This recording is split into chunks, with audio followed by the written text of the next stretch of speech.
Olá, bom dia. São 8 horas e 16 minutos, segunda-feira, 17 de agosto. Essa é a TV Senado, eu sou André Ricardo e você está assistindo ao Senado Agora.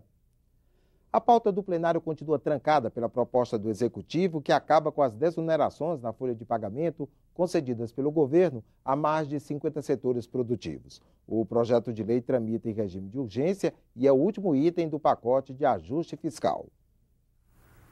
A intenção do governo era a de reduzir a desoneração, aumentando a alíquota do imposto sobre o faturamento das empresas por meio de medida provisória enviada ao Congresso no início deste ano. Ocorre que essas desonerações, não só as da Folha, mas as da Folha tiveram muito peso, foram em grande parte responsáveis pelo déficit primário do país, no momento em que a economia estava se retraindo, em que a arrecadação se desacelerava, agora ela está caindo. Para você ter uma ideia, em 2014, elas foram estimadas no âmbito federal em 104 bilhões, dos quais 21,6 com a desoneração da folha de pagamento. Em março, o presidente do Senado devolveu a MP ao Executivo. O Planalto, então, enviou ao Congresso o projeto de lei 57 de 2015, aprovado na Câmara no fim de junho. Os deputados alteraram o texto e minimizaram o impacto para alguns segmentos. Call centers, empresas jornalísticas, setores de alimentos, calçados e transportes, por exemplo, vão pagar menos impostos do que o previsto inicialmente na proposta. A meta era de que a arrecadação crescesse 12 bilhões e meio de reais por ano, mas com as mudanças feitas pela Câmara, a estimativa caiu para 10 bilhões.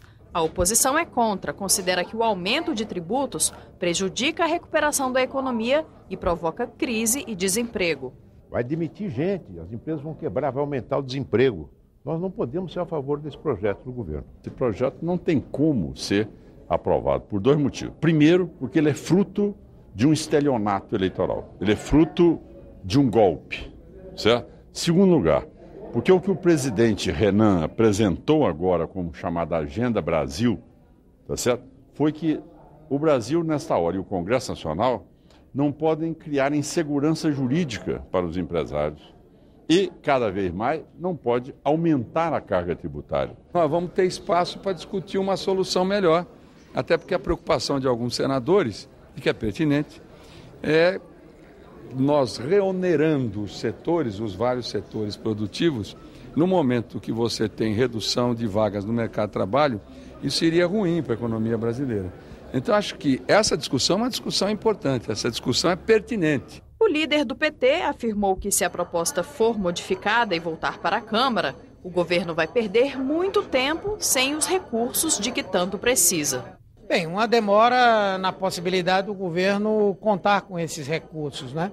Eles devem representar algo em torno de 700 milhões de reais mês. Mas eu não acredito que a oposição tenha força suficiente para barrar a votação e a aprovação desse projeto. O relator da proposta da Presidência da República espera que ela seja votada já na primeira sessão deliberativa da semana. Ele adiantou os próximos assuntos a serem apreciados depois que a pauta for destrancada. Na sequência, a pauta destravada, nós vamos votar o PLS do senador Randolfo Rodrigues, né, que é a regularização dos valores que estão no exterior do ponto de vista de aprovação aqui no plenário. E depois disso nós temos ainda o projeto de resolução da questão do ICMS, da unificação de ICMS. A Agenda Brasil deve continuar no centro das atenções no Senado. Antes mesmo de começar a ser votada, ela já aliviou o clima político. Além dos elogios, as propostas para animar a economia também recebem críticas. São 43 propostas. Algumas já estão na pauta do Senado. O presidente da Casa, Renan Calheiros, divulga nesta segunda-feira o calendário de votação da Agenda Brasil. Tudo que for convergente, que já esteja tramitando na Câmara ou no Senado, nós vamos priorizar a tramitação. E o que não foi apresentado, nós vamos apresentar. Nós vamos formatar exatamente que caminho seguir. A agenda está dividida em 4 áreas. Para melhorar o ambiente de negócios, o pacote pretende alterar as leis sobre concessões, regulamentar a terceirização de trabalhadores e rever as regras para a demarcação de terras indígenas e o licenciamento ambiental. Para garantir o equilíbrio das contas do governo, a agenda prevê a reforma de impostos como PIS/COFINS e ICMS, a repatriação de dinheiro de brasileiros no exterior e o aumento do imposto sobre heranças e da idade mínima para a aposentadoria. Mudanças também na área social. Uma proposta estabelece que os associados dos planos de saúde vão ter que pagar por serviços prestados pelo SUS e, para reduzir custos, corte de ministérios e estatais e reforma das agências reguladoras. É uma pauta que ainda vai exigir discussões, conversas. Tem pontos que, como eu falei, já estão amadurecidos, tem muita convergência, outros a gente vai ter que criar. Eu acho que toda a pauta é assim. E também a gente não vai resolver tudo em uma semana. Ela é uma pauta que dá um horizonte, mas que mostra o compromisso de ir nos fatos que realmente vão transformar a nossa economia. O governo já definiu o que quer votar primeiro. Temos a possibilidade de votar essa proposta de repatriamento dos recursos existentes no exterior e que não estão declarados à Receita Federal. Isso é muito importante para que nós possamos criar as condições de formação tanto do Fundo de Desenvolvimento Regional quanto do Fundo de Compensação pela política de unificação do ICMS. Mas a oposição não demonstra a mesma pressa. A oposição, evidentemente, vai examinar caso a caso. Nós não recebemos isso no atacado, no pacote. Cada caso é um caso, nunca nos recusamos a discutir com o governo as questões que o governo considera relevantes. A Agenda Brasil chega em um momento de relações estremecidas entre o Palácio do Planalto e o presidente da Câmara. Declaradamente na oposição, Eduardo Cunha classificou o pacote como jogo de espuma. Para o vice-presidente da República, Michel Temer, o desafio agora é atrair o apoio dos deputados. A Câmara dos Deputados também é preocupada com o país. Lá na Câmara estão os representantes do povo brasileiro. Ninguém quer que o Brasil vá mal. E eu tenho absoluta convicção de que a Câmara vai colaborar. Fora do Congresso, a Agenda Brasil enfrenta críticas. Para o Instituto de Estudos Socioeconômicos, INESC, o pacote retira direitos. Se pretende, então, não regulamentar terras indígenas, não regulamentar terras de comunidades tradicionais, como comunidades quilombolas. Se pretende diminuir e afrouxar as regulamentações ambientais, diminuir a área de preservação ambiental. Então, que tipo de crescimento econômico é esse que a gente quer, leiloando o patrimônio público brasileiro, afetando suas comunidades tradicionais e destruindo o meio ambiente? Para este cientista político, ligado a uma consultoria para investidores estrangeiros, a Agenda Brasil tem dupla função: estimular a economia e aliviar o clima tenso entre os poderes legislativo e executivo. As propostas são importantes, tem temas interessantes que são discutidos, muitos deles inclusive, há tempos, mas só a ação em si também já mostra essa tentativa de reação, essa tentativa de buscar um consenso para uma pauta mínima que seja, né? A criação da Lei de Responsabilidade das Estatais é um dos pontos da Agenda Brasil. Uma enquete realizada pelo Data Senado, em parceria com a Agência Senado, ouviu internautas sobre o assunto. 97% dos consultados querem uma legislação que obriga as estatais a terem maior transparência administrativa. A Lei de Responsabilidade das Estatais regulamenta dispositivos da Constituição e define orientações sobre a organização das empresas públicas. A sondagem do Data Senado aplicou um novo formato, com mais perguntas, para que o internauta pudesse opinar profundamente sobre o tema pesquisado. Para 56% dos internautas, o nível de transparência das estatais é péssimo. 26% consideram ruim, 10% regular e 5% bom ou ótimo. Quanto à obrigatoriedade de realizar licitação para a compra de produtos e serviços, 80% dos ouvidos apoiam a medida. 14%, no entanto, são contrários à exigência. Sobre os cargos de direção dessas empresas, 63% acham que eles devem ser ocupados por profissionais de carreira enquanto 32% opinaram que o importante é que diretores tenham perfil técnico, sendo do quadro de servidores ou não.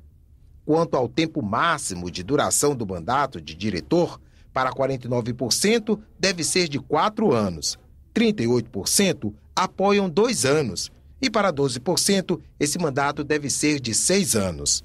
A pesquisa também perguntou que tipo de punição os dirigentes das estatais devem receber se cometerem irregularidades. As penas mais lembradas pelos internautas foram demissão, 88%, bloqueio de bens, 84%, prisão, 75% e multa, 65%. Estamos abertos a qualquer sugestão que possa colaborar no sentido de que, com relação às estatais e às empresas de economia mista, nós possamos, no Brasil, ter uma legislação que garanta a transparência e possibilite o controle da sociedade. Vamos conhecer agora outros destaques das comissões do Senado para esta semana. Quem traz informações ao vivo é o repórter da Rádio Senado, Roberto Fragoso. Bom dia, Roberto. Bom dia, André Ricardo. A Comissão de Constituição e Justiça vai começar a analisar na quarta-feira a recondução de Rodrigo Janot para a Procuradoria-Geral da República. Para continuar no cargo por mais 2 anos, Janot precisa passar por uma sabatina na CCJ. Além disso, seu nome precisa ser aprovado pelo colegiado e confirmado pelo plenário do Senado. Janot assumiu o cargo em 2013 e é um dos responsáveis pela condução da Operação Lava Jato da Polícia Federal, que investiga a corrupção na Petrobras. O presidente do Senado, Renan Calheiros, disse que a indicação vai à votação no plenário no mesmo dia da sabatina. O relator, Ricardo Ferraço, do PMDB do Espírito Santo, já concluiu seu relatório pela aprovação e acredita que todo o processo de votação pode ser concluído em 2 semanas. Nesta quarta, ele apresenta o relatório na comissão, será concedida vista coletiva por 1 semana e na semana seguinte, portanto, os senadores terão condições para fazer a sabatina e votar a indicação de Janot. Na terça-feira, a Comissão de Educação analisa um projeto que torna obrigatório o comparecimento de pais ou responsáveis à escola para acompanhar o desempenho de seus filhos pelo menos uma vez a cada 2 meses. A proposta do senador Cristóvão Buarque, do PDT do Distrito Federal, prevê como punições as mesmas aplicadas para eleitores que deixam de votar, como ficar impedido de se inscrever em concursos públicos, de obter empréstimos em bancos oficiais, de receber salário no caso de servidor público ou empregado de estatal, de participar de licitações e ainda de tirar passaporte ou carteira de identidade. A presença pode ser durante as reuniões de pais e mestres ou por encontros individuais com os professores que devem ser atestados pela escola. A proposta prevê que a pessoa tenha dispensa do trabalho por um dia para que ela possa cumprir essa obrigação. Na quarta, a Comissão de Assuntos Sociais pode votar uma proposta que estabelece novas condições para exames genéticos com seres humanos. No caso de testes de DNA para determinar a paternidade, o projeto exige o consentimento livre e prévio do indivíduo. E na quinta, a Comissão de Relações Exteriores e Defesa Nacional vai ouvir Miguel Henrique Otero, editor do jornal venezuelano El Nacional, que vem denunciando a situação política da Venezuela como uma ditadura do século XXI. André. E hoje haverá reuniões de algumas comissões do Senado. Confira. Reunião de trabalho na Comissão de Especialistas que elabora o anteprojeto de reforma do Código Brasileiro de Aeronáutica. Audiência pública na Comissão de Direitos Humanos sobre o acidente da Boate Kiss. A tragédia ocorreu em janeiro de 2013 em Santa Maria, no Rio Grande do Sul. E às 7h30 da noite, a CPI que investiga o assassinato de jovens no Brasil faz audiência pública com o promotor de justiça do Distrito Federal, Tiago André Fiorobon de Ávila, e com o coronel da Polícia Militar do Rio de Janeiro, Ibe Silva Pereira. Ficamos por aqui. No decorrer do dia, você acompanha outras informações nos boletins do Senado agora. Enquanto isso, continue assistindo a nossa programação.